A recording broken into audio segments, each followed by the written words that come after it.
Okay, welcome back future flair college. आज हम study करने वाले हैं प्रोटोकॉल्स को, जो एक बहुत ही इंपॉर्टेंट कंसेप्ट है कंप्यूटर नेटवर्किंग का।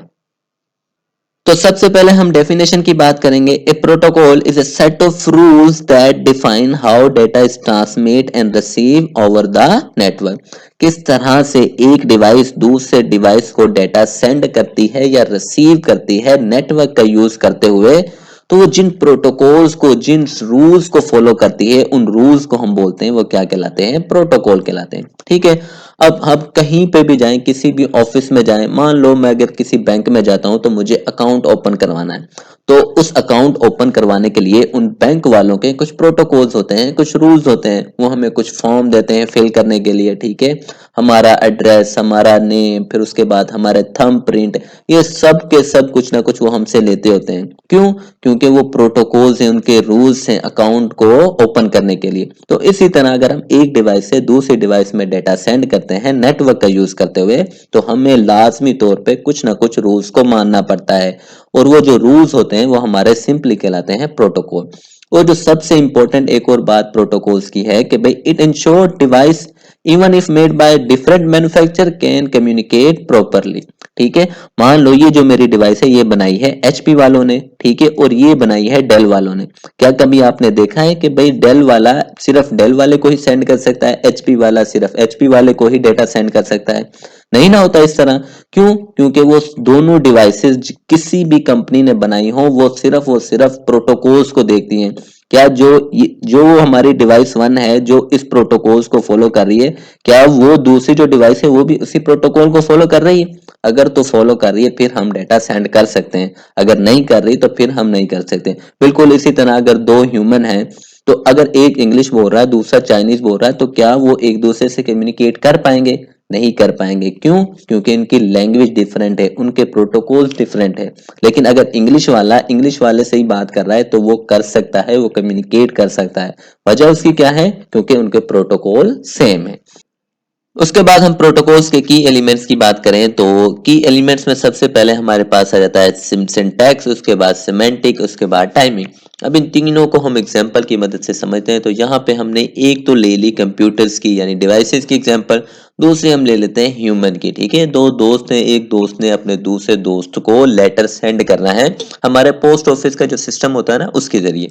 ठीक है, ताकि आपको समझने में आसानी हो जाए कि प्रोटोकॉल्स काम किस तरह से करते हैं और किस तरह से इसकी वर्किंग होती है। ठीक है।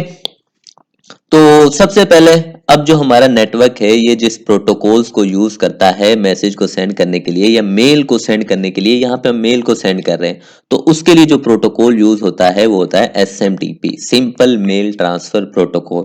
इसी तरह जो हमारा पोस्ट ऑफिस है वो जिस प्रोटोकॉल को यूज होता है वो बेसिकली हमारा एक इनवेलिप होता है। वो हमें एक इनवेलिप देते हैं जिसके अंदर हम अपने मैसेज को या लेटर को डालते हैं और उसके ऊपर हम क्या लिखते हैं? सेंडर का एड्रेस लिखते हैं कि भाई मैं भेज रहा हूं तो मेरा एड्रेस होगा। उसके बाद रिसीवर का एड्रेस, जिस मेरे दोस्त ने उसको रिसीव करना है तो उसका एड्रेस, ताकि पोस्ट ऑफिस वालों को पता चले कि भाई इसको पहुंचाना कहाँ पे। ठीक है। उसके बाद हमारा जो मैसेज होगा उस मैसेज को हम उस इनवेलप के अंदर डाल देंगे जिस तरह के यहाँ पे मैंने बनाया भी हुआ है। और इसी तरह अगर हम डिवाइसेस की बात करें तो जो हम मेल सेंड करते हैं तो हम भी मेल में भी ये सेम चीजें करते हैं। हम सबसे पहले सेंडर का एड्रेस के भाई कौन इसको सेंड कर रहा है, उसके बाद कौन इस मेल को रिसीव करेगा, फिर उसके बाद हम फाइल या मैसेज को अटैच करते हैं। अब ये तो हमारा जो हमें नजर आ रहा है जो सिंपल मेल ट्रांसफर प्रोटोकॉल है वो बेसिकली उसके बैकएंड पे कुछ इस तरह से स्ट्रक्चर बनता है, ये जो आपको नजर आ रहा है। यहाँ पे स्ट्रक्चर को देखो तो इस स्ट्रक्चर की जो फर्स्ट 8 बिट है वहां पे क्या राइट किया हुआ है? सेंडर का एड्रेस है। ठीक है। उसकी जो नेक्स्ट 8 बिट है वहां पे हमारा रिसीवर का एड्रेस है और जो उसकी नेक्स्ट 8 बिट है वो हमारा एक्चुअल मैसेज है जो सेंड करना है। तो एसएमटी में बैकएंड पे कुछ इस तरह से हमारा मैसेज का स्ट्रक्चर होता है। ठीक है। तो refer to the structure of format of the data the order in which bit are arrange. तो देखो हमारे बिट किस तरह से अरेंज हुई है। सेंडर के लिए 8, फिर उसके बाद रिसीवर के लिए 8 और फिर असल जो एक्चुअल हमारा मैसेज है उसके लिए भी 8 बिट। तो ये हमारा होता है बेसिकली सिंटैक्स। इनवैलिड की जो हमने पोस्ट ऑफिस की बात की तो उसमें भी हमने सिंटैक्स देख लिया कि भाई हमें इनवैलिड दिया जाता है, उसके ऊपर हमें सेंडर का एड्रेस, रिसीवर का एड्रेस, फिर उस इनवैलिड के अंदर हमें अपना लेटर डालना होता है। ठीक है, उसके बाद आता है हमारा सिमेंटिक। सिमेंटिक की बात कर रहे हैं, refer to the meaning of each section of bit. अब देखो यहाँ पे हमने राइट डाउन तो कर ली, अब हर एक बिट सेक्शन का कोई ना कोई मतलब है। जैसे यहाँ पे देखो फर्स्ट 8 बिट क्या बता रही है, सेंडर का एड्रेस, मतलब ये मैसेज जो रिसीव करेगा उसे पता चलेगा कि किसने ये मुझे सेंड किया है। और इसी तरह फिर रिसीवर का एड्रेस जो नेक्स्ट 8 बिट है वो बता रही है कि जो रिसीव करेगा या उसका एड्रेस है। फिर जो नेक्स्ट 8 बिट है वो क्या हमें बता रही है कि भाई मैसेज क्या है, एक्चुअल मैसेज क्या है। तो मतलब हर सेक्शन का कोई ना कोई मीनिंग है। और इसी तरह अगर हम पोस्ट ऑफिस की बात करें तो उसमें क्या है, देखो सेंडर का एड्रेस उसमें भी है कि भाई किसने सेंड किया है, फिर रिसीवर का एड्रेस कौन रिसीव करेगा, फिर एक्चुअल जो हमारा मैसेज है यानी लेटर है। उसके बाद आती है हमारी timing, refer to when the data should be sent and how fast it should be sent. अब टाइमिंग का क्या किरदार होता है।